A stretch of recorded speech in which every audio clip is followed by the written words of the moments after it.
I can't understand for the life of me how, because you live in a certain zip code or you're born in a certain zip code, you have to go to this shitty school in your neighborhood. CEO and co-founder. Joe Lonsdale is the founding partner of ABC. Palantir co-founder Joe Lonsdale. Troy Carter is an iconic music manager. He helped create Lady Gaga, work with her and John Legend and others. How did someone go from a tough upbringing in Philly, trying to become a rapper, to suddenly running the music world? I've known Troy for over a decade from the technology world, where we helped introduce him to a lot of our friends in Silicon Valley. He's crushed it in music, he's crushed it in tech. Wait until you hear some of his thoughts on some of the most important policy issues of our time as well. Troy Carter, thanks for joining us. No, man. of course. I've been looking forward to hanging, man. Troy, you're an iconic music manager. You worked with Lady Gaga for a long time, John Legend, a bunch of others. You're currently the co-founder of Venice Music. And you're formerly also the global head of creator services at Spotify, right? Yes. So you've had a big career in your industry. Tell us, first of all, what's Venice Music that you've co-founded? And what do you focus on now? For a long time, my career was sort of rooted around major label artists, taking young artists and helping them realize their dreams in terms of becoming superstars. And I did management for a long time. But, as I was looking at the problems that existed in the market, independent artists, it's one of the fastest growing sectors in the music industry. But at the same time, it's a very underserved market in terms of technology, in terms of services. And working inside of Spotify, I saw how much representation that the major labels had inside of those buildings and how much influence they had inside of those buildings. And so the idea was to be able to start a company to put power back inside of artists' hands. And so where, everything, you can self-serve, put out music yourself, own your own masters, pay all your own royalties on the back end without having to have a label do it on your behalf. I love it. So you're giving power back to the independent artists, back to the long tail of creators. I'm Robin Hood right now. I love it. Well, Troy, you've had an amazing career. You have 5 kids. You've been really successful. Looking at where you came from in West Philly to where you are today, what are you most proud of accomplishing? I think coming from Philly, the one thing I can say, we grew up a little pretty tough environment and coming up in Philly. And sort of my formative days in Philadelphia was really during height of the crack epidemic in Philadelphia. So it's like we went from a real family neighborhood where everybody knew each other and kids could run up and down the street, and you rode your bike to your friend's house and that type of thing. So it felt really safe and with families and everything for a while. Yeah, it's like we didn't have to worry about like guns wasn't it didn't feel unsafe like it does now. So it was and you knew who the bad guys in the neighborhoods were. So it's like, but if you went to the wrong neighborhood, you might have felt unsafe. But in our neighborhood, it was, you had to be in before the street lights came on. Yep. Everybody, called each other, ma'am or auntie or uncle, wow. so very like family environment. Yeah. And then, during the sort of late 80s, it got pretty wild.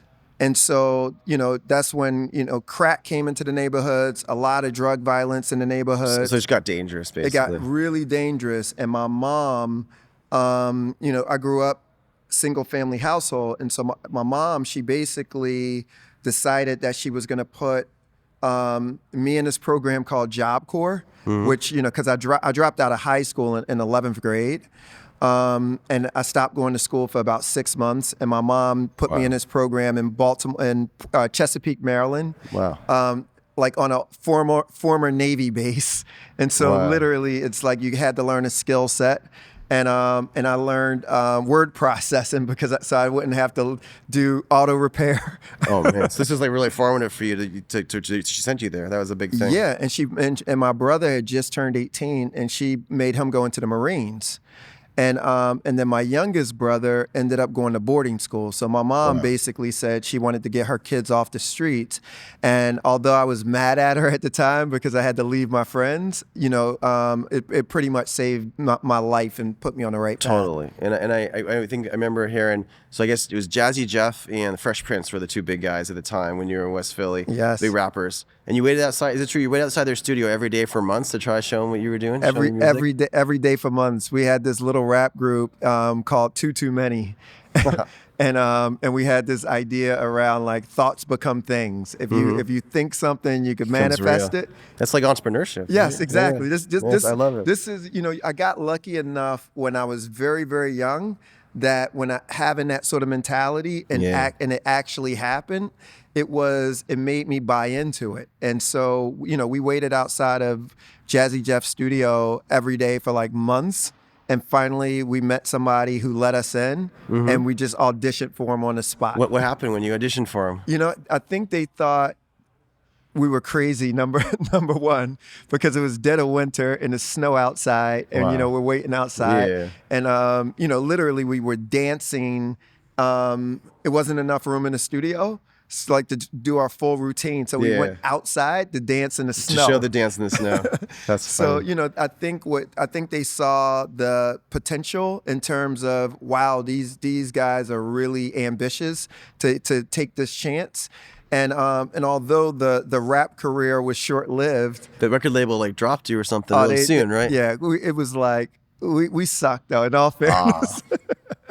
But you didn't know at the time that you were. Oh no, I thought I was like, I would have been Drake in my head these days, right? That's funny. But we didn't have the talent, but we had the ambition, and I just would go to the studio still, even after we were dropped, and do odd jobs and carry records for Jazzy Jeff and sweep the studio floor, manage the schedule. Well, you loved music. You studied it and learned it, obviously. Yes, like I was obsessed with music, obsessed with hip hop culture, and it's like I just wanted to be around it. And so being around it, because you called yourself the Rain Man of hip hop, you like knew everything about it. So how'd that lead to you kind of building this huge career in music? Like, what was the next break? One common denominator amongst like Guy Osiri, who manages like Madonna, Scooter Braun, who manages Bieber, myself, and a few other managers, we were all party promoters. Interesting. And so you knew how to get people together around something. Yes, and being a party promoter, you build relationships and you build trust with people. So in the early days, I was bringing down like Notorious B.I.G. for his first shows in Philly, Wu-Tang Clan for their first shows, Jay-Z, so a bunch of acts from New York. And, they weren't like huge national acts, so I was building these relationships. These were before they were as famous. They were nowhere near as famous as they had become. But there's one big show that I had, Notorious B.I.G. was a no-show, and he was like my headline act. And so I got on the phone with his manager and his label, and he was shooting this video called Big Papa at the time. And so he couldn't make it down but for the show, but they said they'll come to the after party. That's and P. cool. Diddy was the guy I was on the phone with. Wow. So we That's get cool. into an argument on the phone, but when he came down, I said, listen, man, I want to work for you. I said, I love everything that you're doing. And he said, your first job is to get me that girl from behind the bar. So I had to get her phone number for him. That's funny. And a couple weeks later, I was interning for his company, Bad Boy Entertainment. I love it. I mean, all of us are starstruck by these people. I don't even remember we had the Wu-Tang Clan at my house earlier. Yes. One of the coolest things for me was when he wore the Palantir shirt on one of his music videos. Oh, he Remember that? did. He did. He actually wore a Palantir shirt. Wow. This is like before anyone knew what Palantir was, like 12 years ago. Wow. That's pretty fun. So that's how it became $1 billion company. Exactly. Thanks to Wu-Tang. I appreciate your help. And so fast forward, Troy, you built a great business called Irving Wonder, and things came crashing down again. Then before you went up again, like what happened? How'd it go down? Yeah. So I built my first management client was this artist Eve, who rapper from Philadelphia, signed with Dr. Dre and then Rough Riders, and my job was to sort of help her navigate her career. And, so I sort of leveraged managing her to managing a few other clients. And then me and one of my close friends formed this company, Irving Wonder, which, calling it a company is like ambitious because we're in a basement office in Philly. Sounds like a startup to me. It was like the first iteration of my of feeling like a startup, and actually that's what really attracted me to the Valley, because it's that same The same us energy. against them. Let's just build something. Let's it is an energy to it. It seems like what you do is even harder because like these artists will go up and they'll go down, and it's so volatile. Is very, because you're dealing with human emotion and personality, and the music industry is full of big personalities. Oh, So yeah. the record labels have big personalities. The artists have big I personalities. think my engineers are difficult, but man, you have to deal with something. Dude, like working with engineers now, with our new startup, I'm like, you know what? They are so close. It's as close as you can get to managing an artist. So like one step down, right? This is what Alex Carp always said. He They don't called them have artists. writers. They don't show up saying, I need the green M&Ms, all green M&Ms. But damn near close. Michael Lovis tried to give him agents for a while to the engineers. I'm like, man, we do not need that in the Valley. Keep them away. Keep them away. I Keep 'em away. totally agree. And then so after that, you bounce back again, and how do you introduce Lady Gaga to the world? Tell us about that. Yeah, so it was managing Eve. We were able to build this cool company, and we got a call from somebody I knew that saying that they wanted to buy the company, and it was my first sort of real check at the time. And I had a small, a growing family, a young family, and I'm like, okay, this gives me the opportunity to get some liquidity, but also selling it to a publicly traded company who had Guns N' Roses, Destiny's Child, legit. Elton John, and so we sold the company, and 2 years in, it was like, what did we do? Because that's when I learned about culture, and the importance of like having a culture that matches up. You were stuck in some corporate thing. It was very corporate, and I felt disconnected from the clients, So, what I'm really good at is working with talent. What I'm like, this isn't what I want to do. Like do spreadsheets all day and numbers all day. Like my energy and my superpower is working with talent. And so we were able to get out of the deal. And when I got out, I was starting this new company. And unfortunately, Eve came in and said, you know what, I think I'm going to go in another direction. And so it caught me off guard, both, financially and from a business standpoint, that I didn't have a plan B.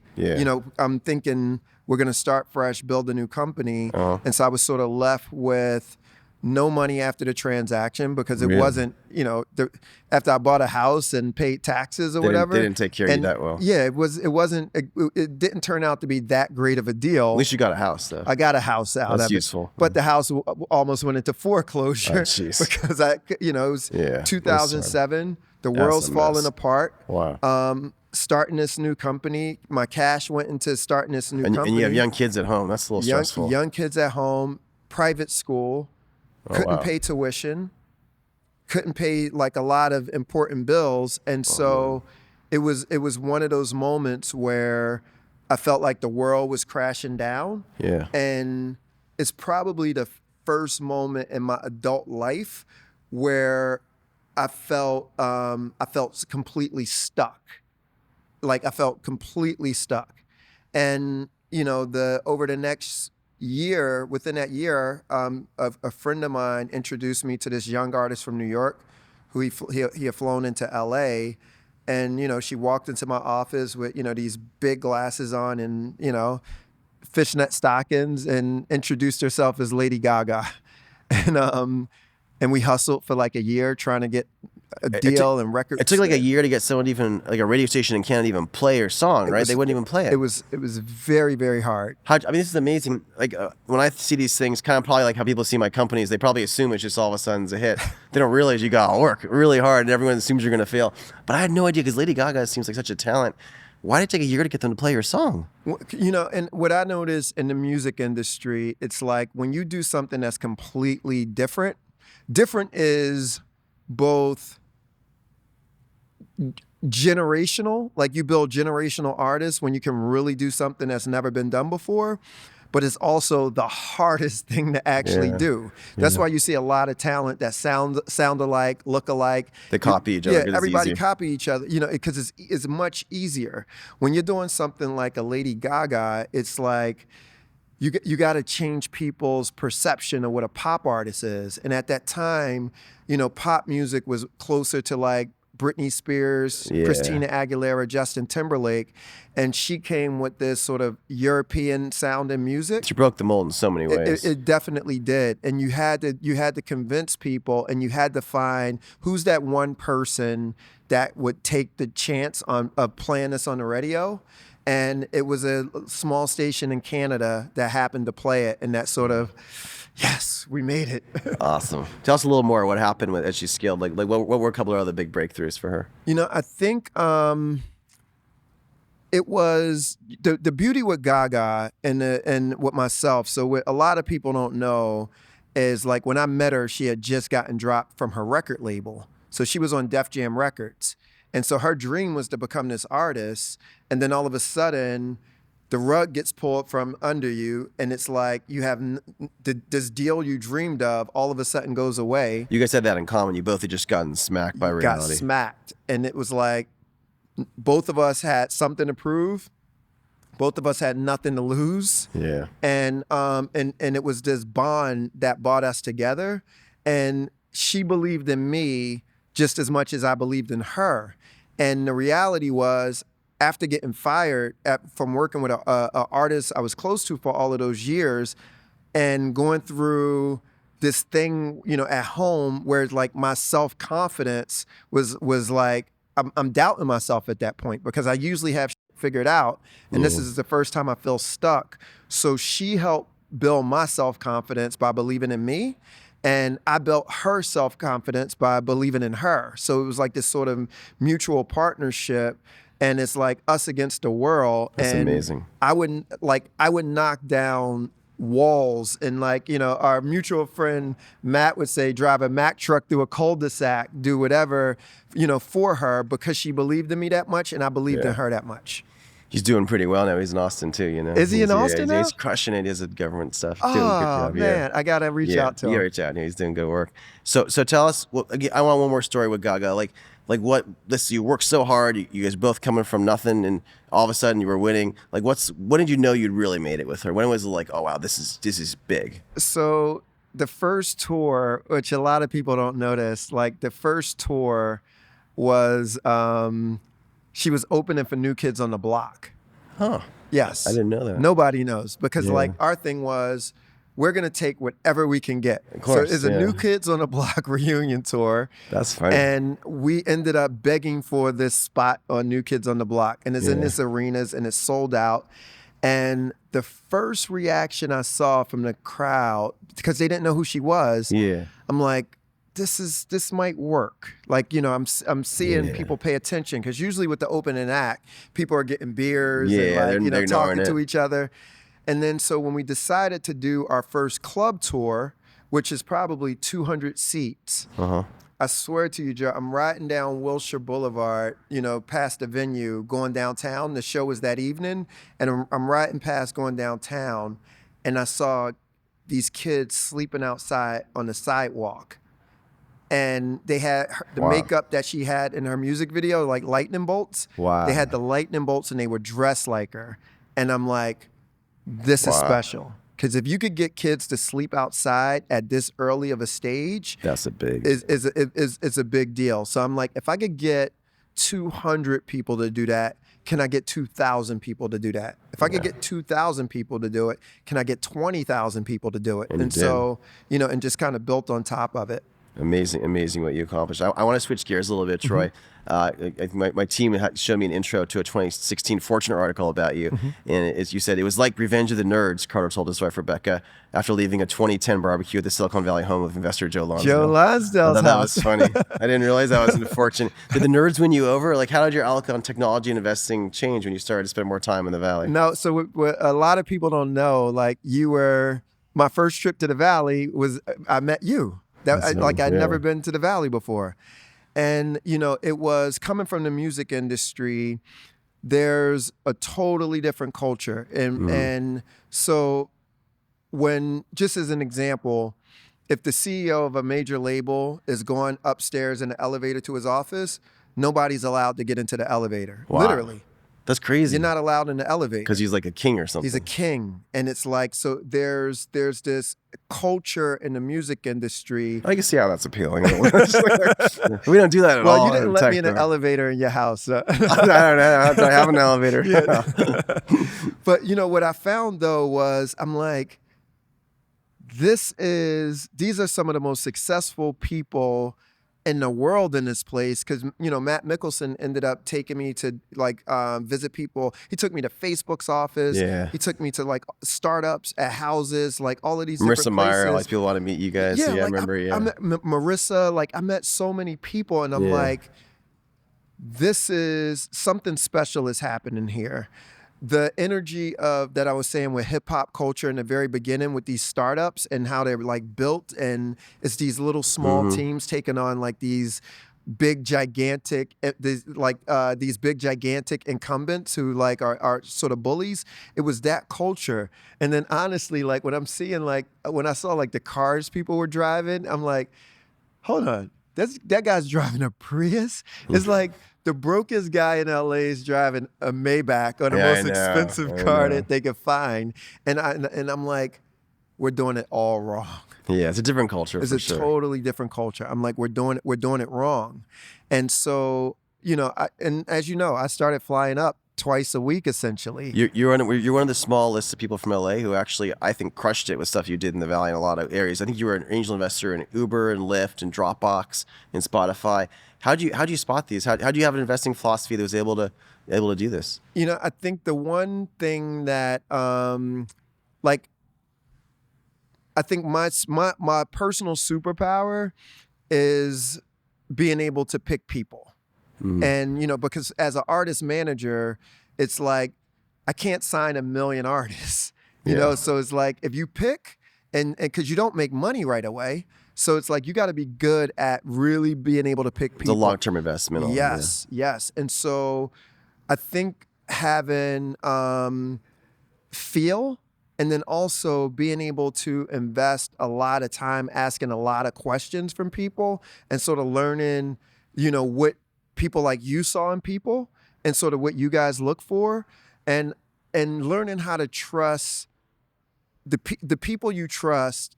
It's important. And I was telling somebody this story the other day about when I think we were at like, you and I were at like a startup school or something in the lobby, and you introduced me to Peter from Context Logic. Oh yeah. And you said you were going to invest, and you said, Troy, you should put some money in.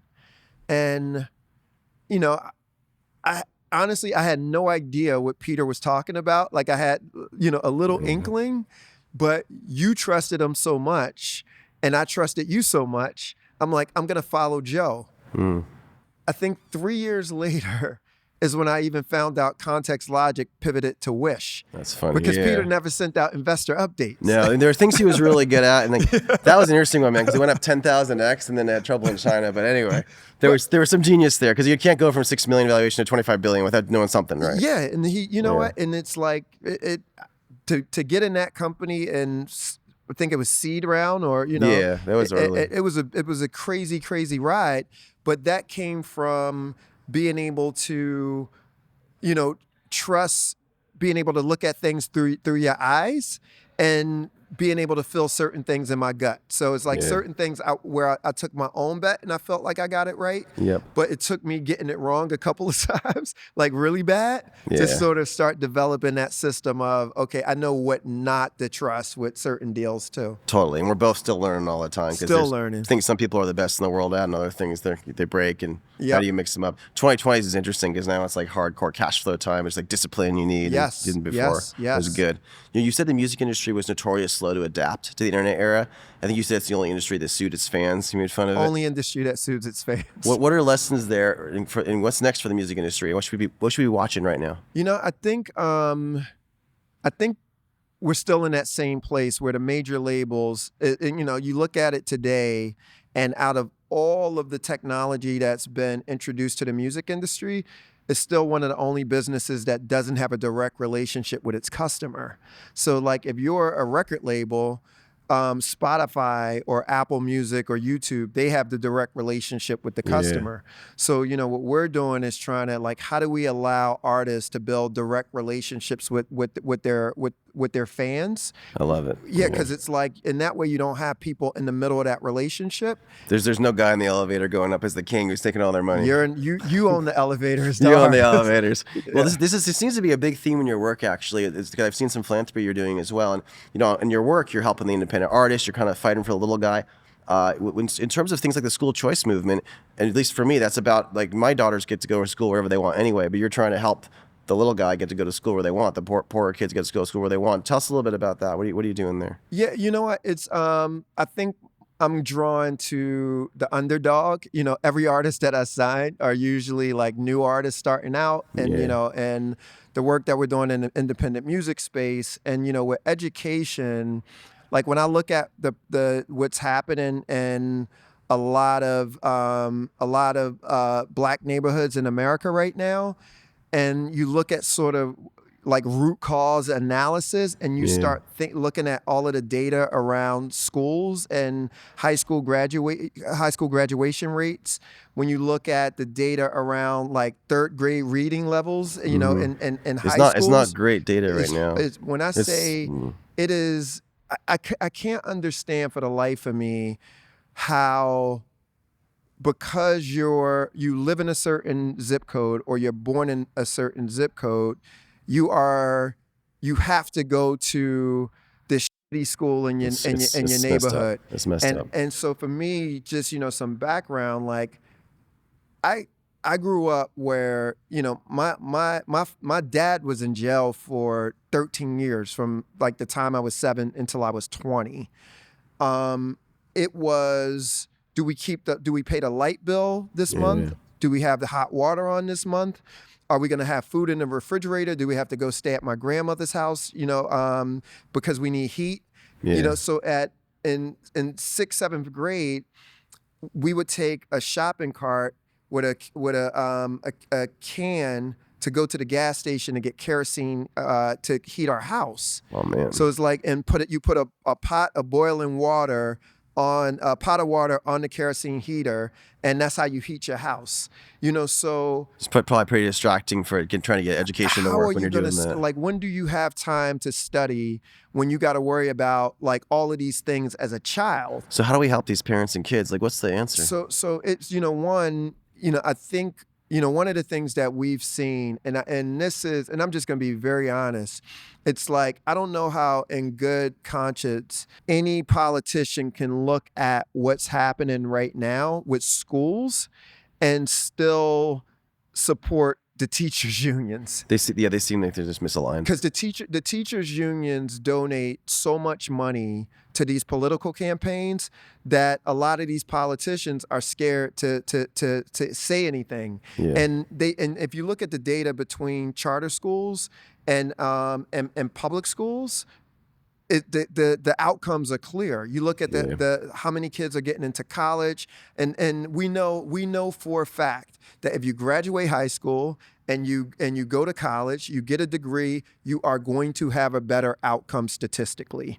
And so, and when we're sending these kids to, you can't to schools where you're not allowed to fire teachers no matter how bad they are. There's no accountability. It's a problem. Zero accountability. And not to say, you know, the teachers don't have it tough, because they do have it tough when you got to teach 40 kids, classrooms disruptive, or whatever else. We got to focus on fixing this. So there's a lot of things that are happening. I feel like we got to pay them more for the ones that are doing well, and then replace the ones that are not doing well. Incentivize them.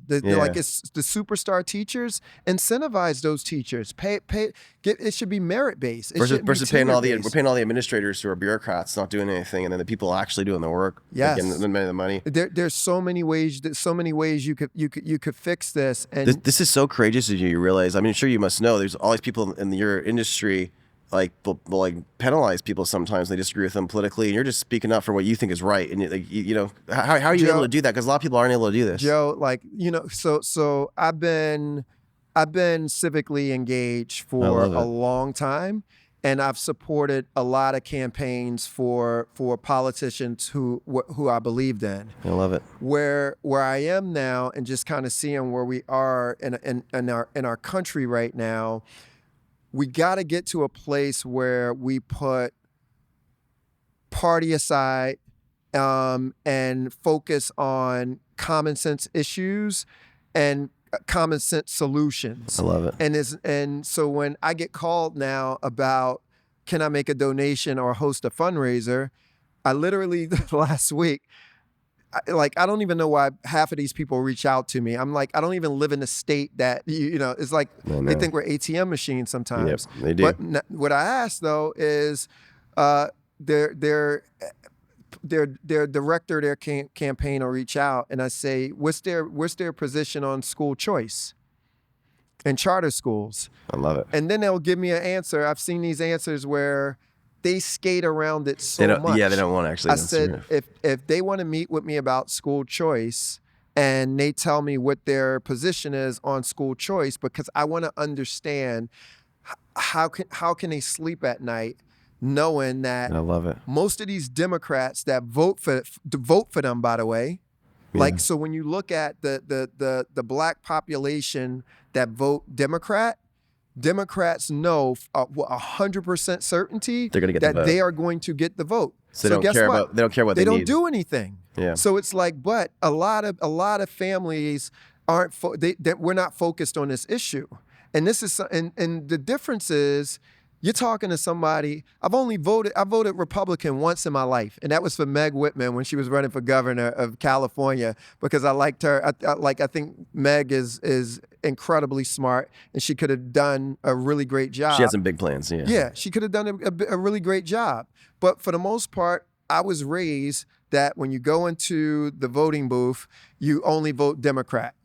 Then as I've gotten older, and specifically over the last couple of years, I'm like,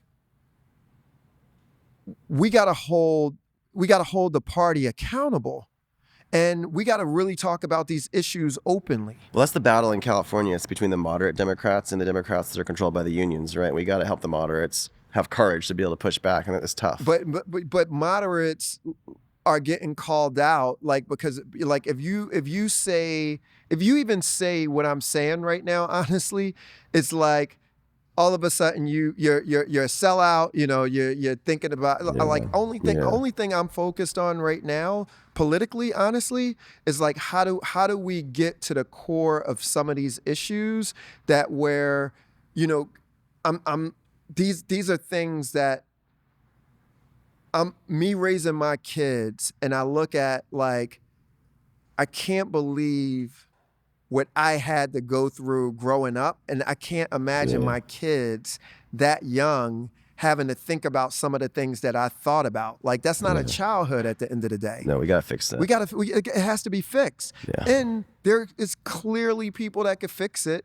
The reality is nobody's speaking up about it. And like, so in Pennsylvania, as an example, they have, which is fantastic, these things called Lifeline scholarships, where you literally can get tax credits. Like, businesses could get tax credits for helping people out. For helping with these Lifeline scholarships. That's great. I haven't heard of that. That's a great idea. Guess what? Philadelphia hasn't approved one charter school in 8 years since this mayor's been in office. That's not horrible. one. That's horrible. Not one charter school. I think Philadelphia has over 20. I think it's close to 20,000 kids on the wait list for charter school right now. That's crazy. And you haven't approved one. That's just criminal. And when you look, if you follow the money, is clear. It's clear. I love your courage in pushing for this issue. I want to figure out ways I can be helpful. It's just the right thing to do, man. It's the right thing. Let's focus on the kids and get away from the politics. My Condoleezza Rice brought us, my wife and I, to American Federation for Children meetings before. We've been supported, and that her group and other groups like that are pushing for this. And it feels like we're having some victories around the country right now. Yes. So I think this is going the right way. But Condi, she's brilliant, man. She's brilliant. She is. So we started American Optimist to push back against the wave of cynicism and pessimism we're seeing from our country, from a lot of our young people. What makes you most optimistic for the future? I think I was very, very, not to say I'm not worried, because I'm still very, very worried about just what's happening in the country right now. I do think, though, that people are starting to get frustrated with what's happening, and people are starting to get their voice back. Because for a while we went through this phase of like, if you say something that anybody doesn't agree with, all of a sudden your life is over. Then you're a bad guy. Your life is over. It's no more. We went through a phase of zero redemption, and and I've watched really good people get caught in these traps, and the reality is, everybody has some sort of history at the end of the day. And so now that we've seen the pendulum swing all the way over here, I'm starting to see it come back, and I'm starting to see dialogue come back. I like that. And I don't think we got to get to a point where we can disagree on stuff and not be villains. You know what I'm saying? 100%. Like we can be on the opposite ends of issues and not demonize each other. I feel like in real life we don't make people villains the same way, but I feel like on Twitter and online, like I've done 4,000 tweets, and like 2 of them I think were offended some people, and one of them I deleted 2 minutes later because I didn't quite say how I was meant to say it, and boom, someone screenshots it, and you have like 20,000 people angry at you, and it's crazy. So I think it's a little. You think it's moving in a little bit better direction? Man, then, huh? I said something recently, and a friend of mine has a podcast, and I made the statement of that I don't allow my kids to use race as an excuse, and that's powerful. Yeah, and it's not allowed in my house, and like it's just something I firmly believe in, and the pushback that I got just from saying that People don't like that. How I raise my own kids in my own house, and my expectations of my kids, and for what their expectations for themselves should be. But I also said in that statement, racism definitely exists, and you got ignorant people and everything else or whatever, but that's never going to be an excuse for you to be great. I love That's never an excuse. And the pushback that I got, I'm like, how can you argue? Like, what's there to argue about? Well, Troy, I think you have such an inspirational story, and you're definitely never made any excuses. You just kept going for it, and it's amazing what you've accomplished. Thank you, man. And, just appreciate the friendship over the year and the learnings and the fun we've had, and continuing the relationship. Looking forward man. to more. Thanks, Troy, for being here. Thank you, man. Take Thank care. you.